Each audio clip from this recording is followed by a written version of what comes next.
Okay so hello and welcome everybody to aspirant Samvad. आज फिर एक बार हम लोग यहाँ पे हाजिर हैं आप सब लोगों के साथ डिस्कशन करने के लिए। जी हाँ, आप अगर हमें यूट्यूब पे देख रहे हैं तो आप भी आपकी जो भी राय है उसे यहाँ पे शेयर कर सकते हैं, आप अपनी भावनाओं को यहाँ पे व्यक्त कर सकते हैं। और साथ साथ में आपके पास अगर कोई प्रश्न है तो वो भी आप यहाँ पे जरूर जाहिर कर सकते हैं। हम मिलकर उस प्रश्न का हल ढूंढने की कोशिश करेंगे। हमारे साथ आज के एस्पिरेंट संवाद में है सौरभ श्रीवास्तव जी, भावना गहलोत जी, श्रद्धा तिवारी जी और साथ साथ में पुष्पा जी। और सौरभ जो है सेशन को बिगिन कर रहे हैं। तो सौरभ चलिए आपके साथ लेट्स स्टार्ट।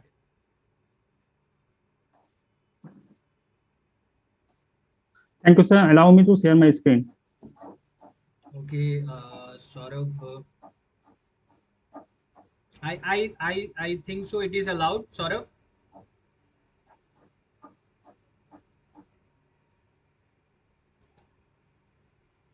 Sorry? मेरे ख्याल से ये अलाउड है। नहीं, यहाँ पे मैसेज आ रहा है sir, host disabled participant screen sharing. देखिए एक बार देखिए, मैंने अभी चेंज किया है तुरंत। Okay okay, thank you sir. Okay okay sir, आज मेरे पास एक पीपीटी है जिसके थ्रू हम जो मैंने बनाया है, जिसके थ्रू हम समझेंगे कि जो कोविड-19 का वैक्सीनेशन है। Hello yes yes Saurabh, please go ahead, you are sir, audible. Audible? Yes. Okay okay, thank you. Okay, तो कोविड-19 का जो वैक्सीनेशन है, तो कितने टाइप्स के वैक्सीन अभी अवेलेबल हैं और उन वैक्सीन में कौन सी टेक्नोलॉजी यूज हो रही है, और साथ में ही उनका इम्पोर्टेंस क्या है, और हमारी जो पोजीशनिंग है वैक्सीनेशन प्रोग्राम को लेके वो क्या है। तो मैं शुरू करता हूँ स्लाइड शो के जरिए। तो पहला जो हमें ये जानना है कि कितने टाइप्स के वैक्सीन अवेलेबल हैं। तो यहाँ पे जैसा हम देख पा रहे हैं सर कि जो मेजर 5-6 जो वैक्सीन हैं उनके बारे में दिया हुआ है, और साथ में जो पहले नेम है और साथ में उसकी एफिकेसी है, ये एफिशिएंसी नहीं है, और किस टाइप की वो वैक्सीन है उसके बारे में मैंने लिखा है। तो पहला जो वैक्सीन है वो फाइजर बायोनटेक, जो यूएस में बहुत ज्यादा प्रचलन में है, वो है। और उसका जो एफिकेसी है वो बताया जा रहा है 95%। साथ में है ये जो वैक्सीन है वो आरएनए टेक्नोलॉजी को यूज करके बनाई गई है। 1 मिनट सर। आरएनए टेक्नोलॉजी को यूज करके बनाई गई है, जो जिसके बारे में हम आगे समझेंगे कि आरएनए टेक्नोलॉजी क्या होती है। उसके बाद है मॉडर्ना की वैक्सीन, जिसकी जो एफिकेसी है वो 94% है, और साथ में ये भी एक आरएनए वैक्सीन है। देन जो हमारी यहाँ यूज हो रहा है कोविशील्ड, जिसको एस्ट्राजेनिका एंड ऑक्सफोर्ड ने मिलकर बनाया है, जिसकी एफिकेसी 67.5% है, और ये एक वायरल वेक्टर वैक्सीन है। देन जॉनसन एंड जॉनसन का जो वैक्सीन है, जैनसिन जिसके नाम है, जो अपने आप में एक अलग तरह की वैक्सीन है, क्योंकि ये सिंगल शॉट वैक्सीन है। बाकी की जितनी भी वैक्सीन हैं वो उनके 2 डोजेज लगते हैं, और जैनसिन एकमात्र ऐसी वैक्सीन है जो सिंगल डोज ही लगता है, और इसकी जो एफिकेसी है वो 61% है।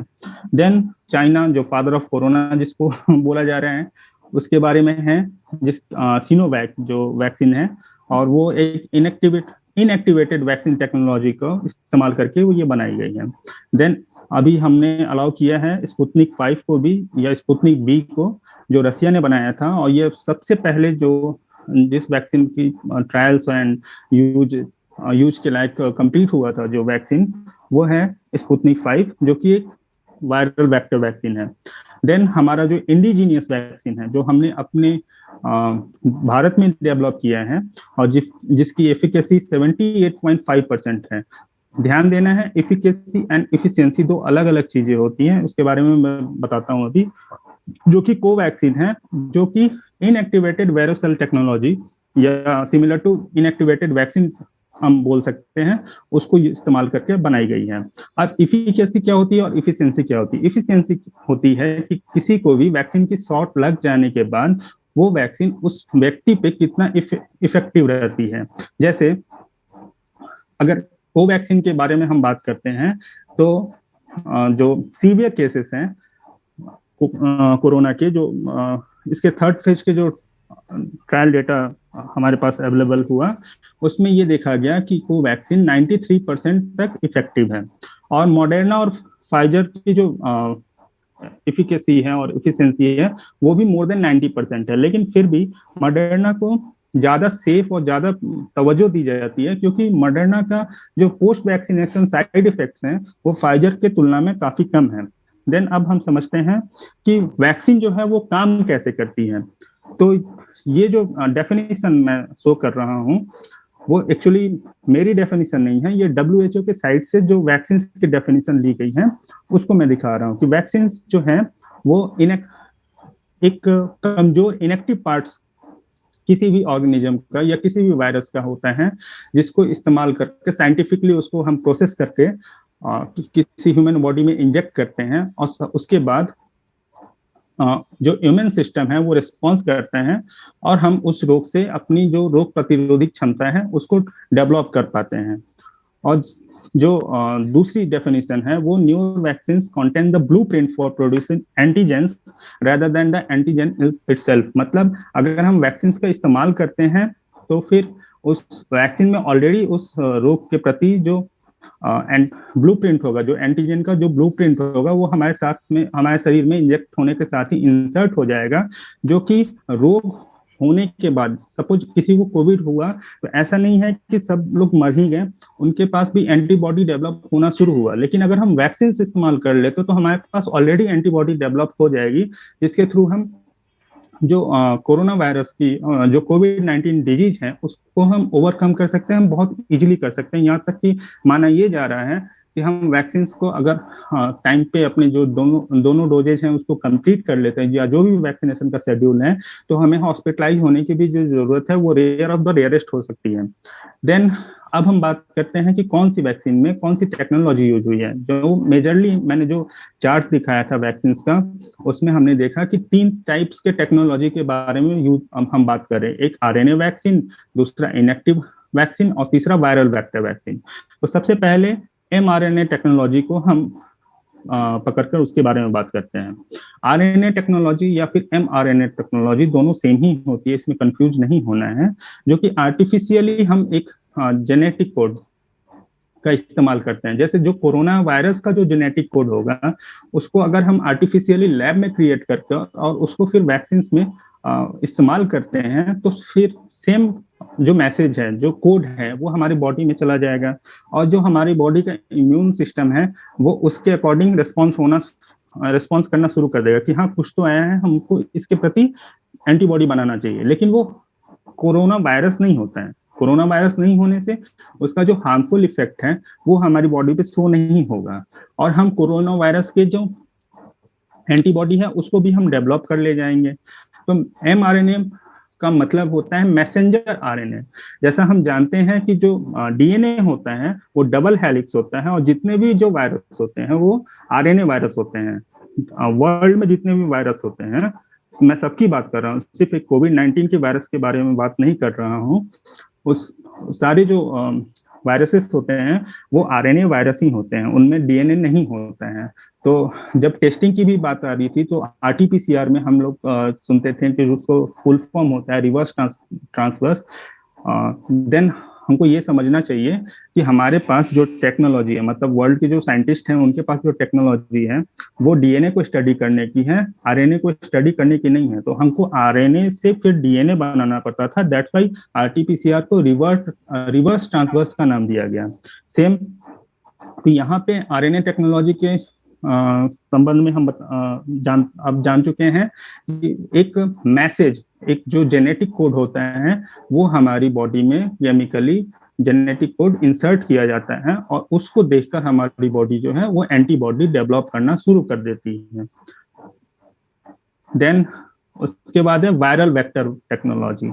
वायरल वेक्टर टेक्नोलॉजी में जैसा कि हम सब जानते हैं, जो ये जो हम देख रहे हैं कोरोना वायरस, इसमें जो रेड वाले जो एंटीना टाइप के जो निकले हुए हैं, एक्चुअली में ये कुछ नहीं है, ये प्रोटीन का लेयर है, ठीक है, जिसके थ्रू वो हमारी बॉडी में इंसर्ट हो जाता है।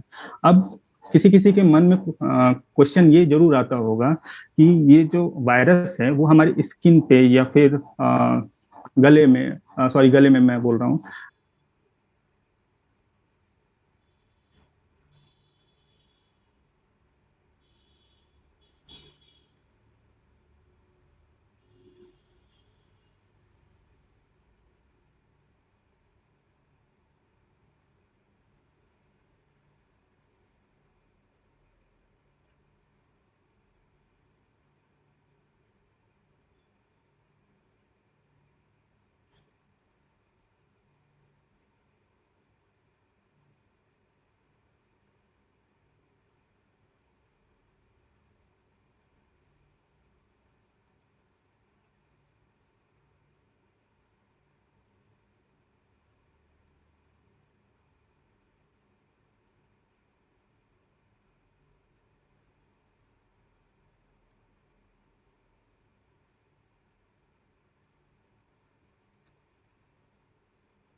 में अपना एंटीबॉडी जनरेट कर देती है।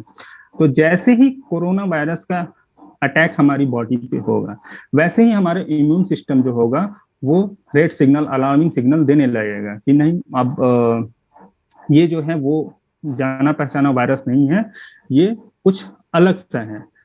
क्योंकि अब हमारे पास वो स्पाइक प्रोटीन अडिनो वायरस के वायरल वेक्टर वैक्सीन के थ्रू हमारे पास पहुंच चुका है, ठीक है। तो उसके थ्रू हम जो कोविड वायरस होगा उसके जो स्पाइक प्रोटीन होंगे उनको हम नष्ट कर देंगे, उनको जो हमारा शरीर का जो इम्यून सिस्टम है वो नष्ट कर देगा। देन है इनएक्टिवेटेड वायरस टेक्नोलॉजी। ये बहुत सालों से यूज की जाती है, बहुत सारे वैक्सीन में यूज की जाती है। इनफैक्ट जो पहला वैक्सीन वर्ल्ड का बना था वो भी इसी टेक्नोलॉजी के बेसिस पे बना था। तो एक और क्वेश्चन मैं आप सबके लिए छोड़ के जा रहा हूँ कि जो पहला वैक्सीन बना था वर्ल्ड का वो किस बीमारी का वैक्सीन था और उसकी पीछे की स्टोरी क्या है, मतलब उसकी डेवलपमेंट कैसे हुई थी। ये बहुत बार पीसीएस वगैरह में भी इसके क्वेश्चंस आ जाते हैं, प्रीलिम्स, और इसमें भी मैंने देखा है। बाकी आप सर से कनेक्टेड है तो सर भी आपको बताएंगे ही। इसमें क्या करते हैं कि जो पूरा वायरस है ना उसको ही हम इनएक्टिवेट करके वेरोसेल्स के थ्रू, वेरोसेल्स क्या होते हैं कि वेरोसेल्स एक टेक्नोलॉजी होती है कि किसी भी वायरस को अगर हमको वैक्सीन में इस्तेमाल करना है तो पहले उसको कुछ देर तक एक्टिव रखना जरूरी होगा, जिसके थ्रू हम उसकी जो प्रोसेसिंग है उसको कंप्लीट कर लें। तो वेरोसेल्स के थ्रू हम उस वायरस के जो सेल्स होते हैं उसको लाइव रखते हैं, कुछ अपने काम होने तक लैब में उसको लाइव रखते हैं। तो वेरोसेल्स को पहले डेवलप करते हैं और उसमें उस वायरस के सेल्स को इंसर्ट करते हैं। देन जो वेरोसेल्स हैं उसको हम हटा देते हैं और फिर जो ह्यूमन बॉडी है उसमें इंसर्ट करते हैं। इसीलिए जो वैक्सीन की स्कार्सिटी अभी आप देख रहे हैं, तो कोई भी आपको वैक्सीन की जो टेक्नोलॉजी है वो इतनी इजी नहीं है कि सेम डे में हम 1 करोड़ डोजेज या 2 करोड़ डोजेज बना लें, क्योंकि जो प्रोसेस है वैक्सीन बनाने का वो थोड़ा टफ है। और वैक्सीन जो है वो जीवन रक्षक होने के साथ साथ जो भी कंपनियां बना रही हैं उनके ऊपर बहुत ज्यादा रिस्पॉन्सिबिलिटी है। दैट्स वाई थोड़ा सा टाइम लग रहा है और इसके लिए हमको इम्पेशेंट नहीं होना चाहिए। अब इम्पोर्टेंस ऑफ वैक्सीन हमारे लिए क्यों जरूरी है, और साथ ही में एक टर्म जो हमारे इंडिया में काफी प्रचलित है इस समय वो है वैक्सीन हेजिटेंसी। क्योंकि लोग इम्पोर्टेंस के बारे में अगर नहीं जानेंगे तो उनमें एक सडनली वैक्सीन हेजिटेंसी जो होगी वो डेवलप होना शुरू हो गई है और वो वैक्सीनेशन सेंटर तक नहीं जा रहे हैं या फिर अलग अलग बहाने कर वैक्सीन नहीं ले पा रहे हैं। तो सबसे पहले हम बात करते हैं इम्पोर्टेंस ऑफ वैक्सीन के बारे में। तो जो वैक्सीन है वो इस समय जो ये वैश्विक महामारी जिसको घोषित किया गया है कोविड-19 को, उसके खिलाफ लड़ने का भी एकमात्र जो उम्मीद की किरण है वो वैक्सीन ही है। अभी भी किसी भी वर्ल्ड के किसी भी कंट्री के पास एक सिंगल दवा, जैसे बुखार के लिए हम पैरासीटामोल का इस्तेमाल करते हैं, तो कोविड-19 के लिए कौन सी टैबलेट लेनी है इस पर कोई भी आम सहमति नहीं है। तो कोई भी एक इफेक्टिव दवा जो है, मेडिसिन जो है पोस्ट कोविड, मतलब कोविड हो जाने के बाद वो सामने नहीं आई है। जो लोग बच जा रहे हैं डॉक्टर्स के प्रयासों की वजह से कि उनमें एंटीबॉडी टाइम पे डेवलप हो जा रही है, तो वो वाकई मतलब उन पे भगवान का रहमो करम है। अदरवाइज जो दवा के बारे में अगर हम बात करें तो कोई एक इफेक्टिव दवा अभी नहीं आई है। लेकिन वैक्सीन जो है इस ऐसे अंधकार वाले टाइम पे भी वैक्सीन जो है वो हमारे एकमात्र होप है और इसको हमको जरूर लेना चाहिए। साथ ही साथ इससे हमारे अंदर इम्यूनिटी डेवलप करती है जो कि कोविड-19 के डिजीज से सफर होने से पहले ही डेवलप हो जाती है। कि इनकेस अगर हमने वैक्सीन ले लिया, फिर अगर हमको कोविड-19 डिजीज हो भी जाता है तो भी हमारे अंदर ऑलरेडी वो इम्यूनिटी जो है वो डेवलप्ड है, तो हमको अब पहले से हम ज्यादा सेफर हैं। इनफैक्ट जो डेथ रेशियो है और जो डेथ के चांसेस हैं वो रेयर ऑफ द रेयरेस्ट हो जाते हैं। शायद ही किसी का हो पाए ऐसा। WHO और तमाम जो रिसर्च है, लार्सन जनरल जिसकी हम बारे में बात करते हैं, जो मेडिकल फील्ड की बहुत प्रतिष्ठित पत्रिका है, उसका भी यही कहना है। और साथ ही साथ हम हर्ड इम्यूनिटी को, क्योंकि हर्ड इम्यूनिटी डेवलप करना किसी भी कंट्री या किसी भी रीजन के लिए बहुत जरूरी है। कि ऐसा नहीं है कि सिर्फ 10 लोग अगर बच जा रहे हैं और बाकी की 90 करोड़ या 1 करोड़ जनता जो है वो अगर कोरोना वायरस की वैक्सीन नहीं ले पा रही है, नहीं लेती है, तो फिर हम नहीं मान सकते हैं कि जो हमारा पृथ्वी है, जो हमारी पृथ्वी है, जो हमारी माँ है, वो सुरक्षित है। क्योंकि अल्टीमेटली सब, अगर हमको बाकी कुछ भी बचाना है तो सबसे पहले लोगों की लाइफ बचानी होगी। तो लाइफ बचाने के लिए ज्यादा से ज्यादा लोगों को वैक्सीनेट करना होगा, ताकि जो हर्ड इम्यूनिटी है ना, वो सोसाइटी में डेवलप हो पाएगी, हमारे घर में, हमारे टाउन में, हमारे सोसाइटी में, फिर ऐसे करके हमारे पूरे कंट्री में और फिर पूरे वर्ल्ड में। मतलब वर्ल्ड के एक एक पार्ट को हमको इम्यून करना बहुत जरूरी है। देन हम बात करते हैं कि हमारी क्या पोजीशन है वैक्सीनेशन प्रोग्राम को लेके। मतलब हमारी पोजीशन, मतलब भारत की क्या पोजीशन है।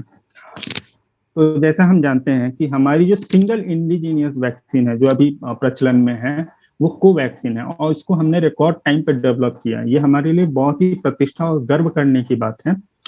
और साथ ही साथ ये ध्यान रखना है कि जो कोविशील्ड है वो हमारी इंडिजीनियस वैक्सीन नहीं है, क्योंकि इसका जो प्रोडक्शन है वो ऑक्सफोर्ड और एस्ट्राजेनिका, एस्ट्राजेनिका जो ब्रिटिश स्वीडिश फार्मास्यूटिकल्स कंपनी है, उसकी टेक्नोलॉजी है। और सीरम इंस्टीट्यूट जो पुणे में है, जिसके जो मालिक हैं वो आधार पूना वाला साहब हैं, जो जिसके सीरम इंस्टीट्यूट के थ्रू यहाँ पे हमारे यहाँ प्रोडक्शन होता है।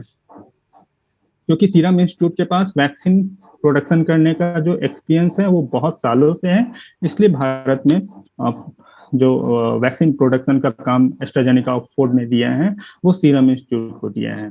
तो पहले स्टेज में, जैसा कि हम सब जानते हैं कि जो फ्रंटलाइन वर्कर्स है, जब हमारे यहाँ 9 जनवरी को वैक्सीनेशन प्रोग्राम लॉन्च हुआ 2021 में, तो सबसे पहले हमने फ्रंटलाइन वर्कर्स को इसमें इंक्लूड किया। धीरे धीरे हमारा जो इंक्लूजन एरिया है वो बढ़ता चला गया, उसके बारे में भी हम समझेंगे। सेकेंड स्टेज में हमने 60 प्लस के जो सीनियर सिटीजन्स हैं उनको भी हमको सेव करना बहुत जरूरी था, तो इसकी उनको प्रायोरिटी देते हुए हमने सेकेंड स्टेज में उनको शामिल किया।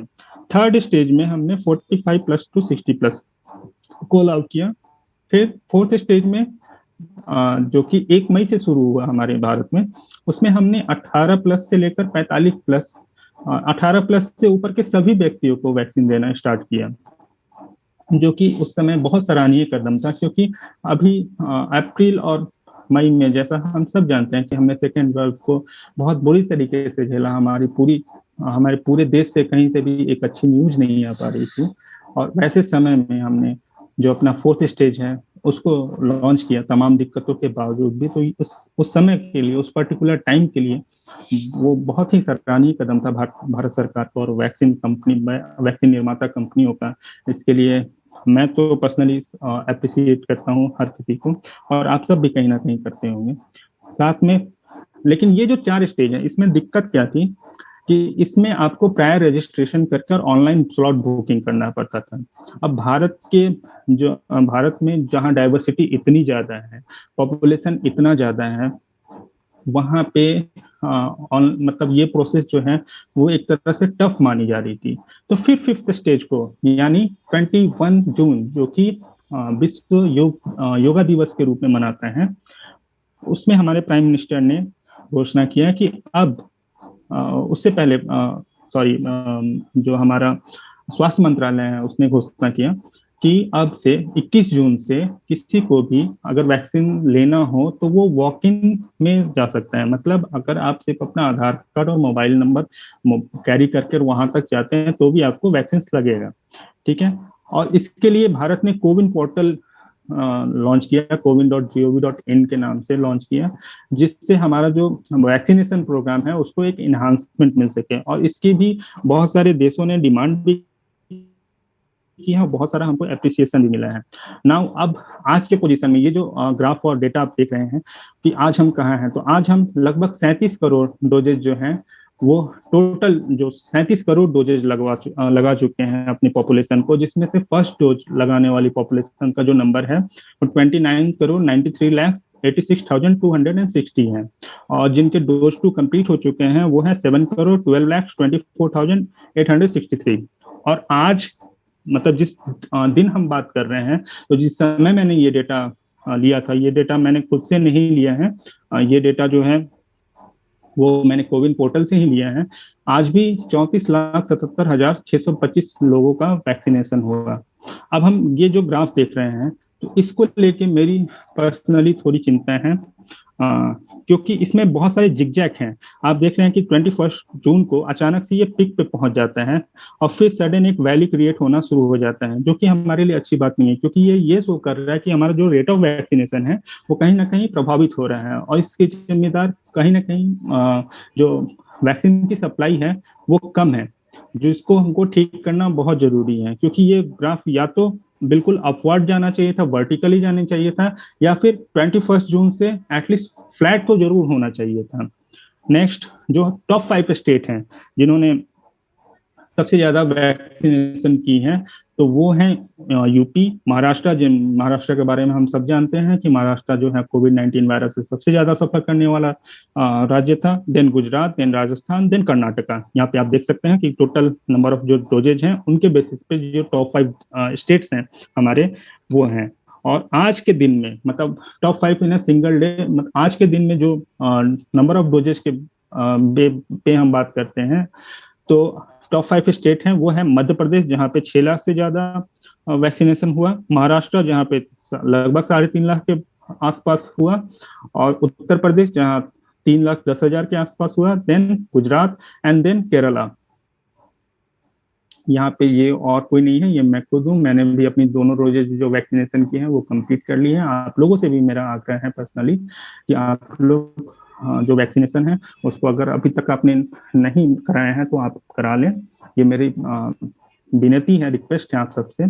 और साथ में मैं आपको ये 3 तस्वीरों के साथ यहाँ पे मैं समअप करूंगा। पहला हमारे लिए जो आप देख रहे हैं कोवैक्सीन से रिलेटेड है। ये कोवैक्सीन बनाने वाली जो कंपनी है उसके सीईओ ने ट्वीट किया था कि कोवैक्सीन का जो ट्रायल का जो डेटा है वो वर्ल्ड में किसी भी वैक्सीन में सबसे बड़ा है, क्योंकि हमने 3rd फेज में कोवैक्सीन बनाने वाली जो कंपनी है, कोवैक्सीन के बारे में हम जान लें कि आईसीएमआर और भारत बायोटेक, जो कि हैदराबाद की एक कंपनी है, दोनों ने मिलकर बनाया है।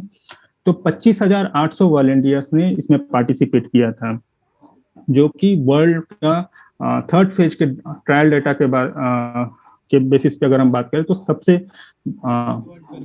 सबसे बड़ा डेटा है।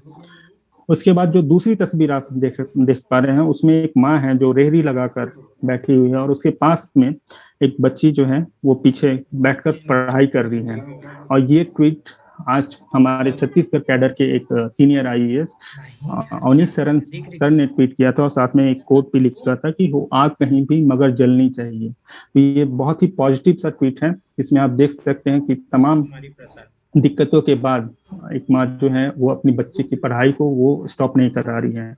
और साथ में ये जो 3rd वाला है, ये आप हम सबके लिए एक मैसेज है। यहाँ पे आप देख रहे हैं कि कब्रिस्तान में एक आदमी गया है, और वहाँ जो हेलोविन कह लीजिए या फिर गॉड कह लीजिए, या जो आपको पसंद हो उसको कह लीजिए, कि sorry sir, no baggage allowed. मतलब आपको जो भी आपने किया अपने पास्ट लाइफ में, यहाँ पे आप कुछ भी सामान लेकर नहीं आ सकते हैं। तो हमें अपने अंदर से बहुत सारी चीजों का सेक्रीफाइस करना है, और वो चीजें क्या हैं आप सब जानते हैं कि हमें अपनी बुराइयों को त्याग करना है। हमें समाज को एक अंधकार से उजाले की तरफ लेके जाना है, ताकि जो वर्ल्ड है वो ब्यूटीफुल ही नहीं बल्कि मोस्ट ब्यूटीफुल हो सके। Thank you sir. Thank you Saurabh. The only thing which I will like to say here is कि हो सकता है बाकियों को ये लगे कि कुछ ज़्यादा ही समय ले लिया गया, लेकिन it was worth it guys. जो भी सौरभ ने यहाँ पे एक्सप्लेन किया, जो भी सौरभ ने यहाँ पे बताया, ये सारी चीज़ें आप सबकी जानकारी को बढ़ाने के लिए ही नहीं, बाकी not only from the exam perspective. अगर आप लोग ये देखें कि जो एक इंडिविजुअल के तौर पे हमारे मन में बहुत सारी शंकाएं होती हैं कि ये नई नई तरीके की वैक्सीन आ रही है, कौन सी वैक्सीन में क्या टेक्नोलॉजी यूज़ की गई है, यूएस वाले जो वैक्सीन है उसमें क्या डिफरेंट है, इंडिया की वैक्सीन में क्या डिफरेंट है। तो आई रियली होप सो कि ये अगर आपने पूरा देखा है तो आपको ज़रूर इसकी जानकारी मिलेगी। गाइज अनफॉर्चुनेटली हमारा ब्रॉडबैंड कनेक्टेड नहीं है, तो हम लोग इसे लाइव टेलीकास्ट नहीं कर पा रहे, लेकिन ये रिकॉर्ड हो रही है और मैं इसे 1-2 घंटे बाद में यूट्यूब पे अपलोड कर दूंगा। यस बाकी जो भी लोग हैं, भावना जी, पुष्पा जी, चैनिका जी, श्रद्धा जी, खुशी, अगर आपको कुछ कमेंट करना है जो भी सौरभ ने हमारे साथ शेयर किया उसके ऊपर में, या फिर आपका अगर कोई टॉपिक है, कोई पॉइंट है, तो प्लीज शेयर करिए। And Saurabh, thank you once again.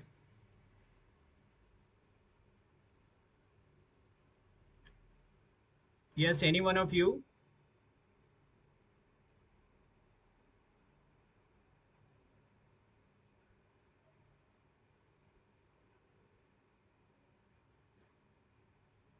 Okay, चलिए मैं ही आप लोगों से एक क्वेश्चन करता हूं, और क्वेश्चन ये है जिसके साथ में सौरभ ने एंड किया था, और क्वेश्चन ये है कि क्या आप लोग सब वैक्सीनेटेड हो चुके हो? क्या आपने वैक्सीन लिया है? एंड अगर लिया है तो भी, और अगर नहीं लिया है तो भी, व्हाट आर द कंसिक्वेंसेस जो आप सुन रहे हो अपने आसपास में? क्या नेगेटिव या फिर पॉजिटिव चीजें आप वैक्सीन से रिलेटेड सुन रहे हो अपने आसपास में, और आपने अभी तक वैक्सीन लिया है या नहीं, क्यों? ये भी हमें बताइए। We will like to start with Chainika ji, because we'll get an idea of Northeast. Yes, Chanika ji, if you'd like to share.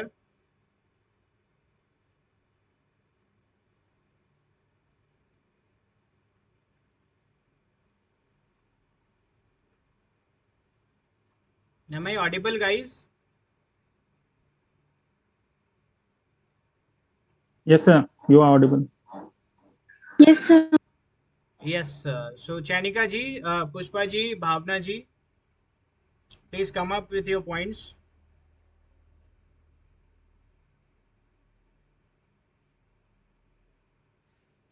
Yes, sir. I got vaccinated. और फिलहाल तो मैं अपने सराउंडिंग में सुन रही हूँ, तो everyone is very positive about vaccine. They all are ready to take vaccine and they are eagerly waiting for their slots. And हमारे ऑफिस में भी कंपलसरी हो गया है वैक्सीनेशन. टिल 15 जो भी वैक्सीन नहीं लगाएगा उसे एंट्री नहीं मिलेगी. तो बहुत सारी जगह इसे कंपलसरी किया जा रहा है, विच इज वेरी गुड. इससे बहुत ज्यादा लोग वैक्सीनेट हो पाएंगे जल्दी जल्दी. क्योंकि एक डर रहेगा कि अगर वैक्सीन नहीं लगवाएंगे तो हम ऑफिस अटेंड नहीं कर पाएंगे. एंड आई थिंक मैक्सिमम जगहों पर ऐसा ही हो रहा है, वैक्सीन जो है कंपलसरी हो रहा है. Okay, thank you Pushpa ji. भावना जी, आपको कुछ ऐड करना है इसमें?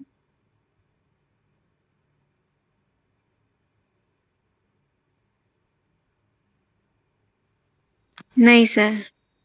ओके, और आपने वैक्सीन लगवाई है? नहीं सर, लगवानी है मुझे, लेकिन यहाँ पे खत्म हो गई है वैक्सीन. ओह, ये भी एक प्रॉब्लम है. Right away. And yes, Shraddha ji और खुशी जी, आपको कुछ सौरभ के प्रेजेंटेशन के बारे में कहना है, बताना है? Chanika ji is trying to connect again. Chanika ji, if you are connected, if you can speak, please go ahead. Yes, Shraddha ji, please बताइए. यस सर, मुझे बहुत अच्छा लगा कि जो स्क्रीन शेयर करके उन्होंने समझाया प्रेजेंटेशन के जरिए, ये बहुत अच्छा था. बाकी टॉपिक भी बहुत अच्छे थे और मुझे तो सब अच्छा लगा सर. बस इतना ही. Thank you. Okay, thank you. Okay, Chanika ji, if you have to make any point, then we will continue. Else we are going to discontinue, क्योंकि सौरभ ने ऑलरेडी यहाँ पे बहुत ही अच्छे से एक्सप्लेन किया. किसी और नए टॉपिक को रेस करने का आज कोई मतलब नहीं बनता है. या Sir, am I audible? या Chanika ji, और Audible. Please go ahead. Yeah.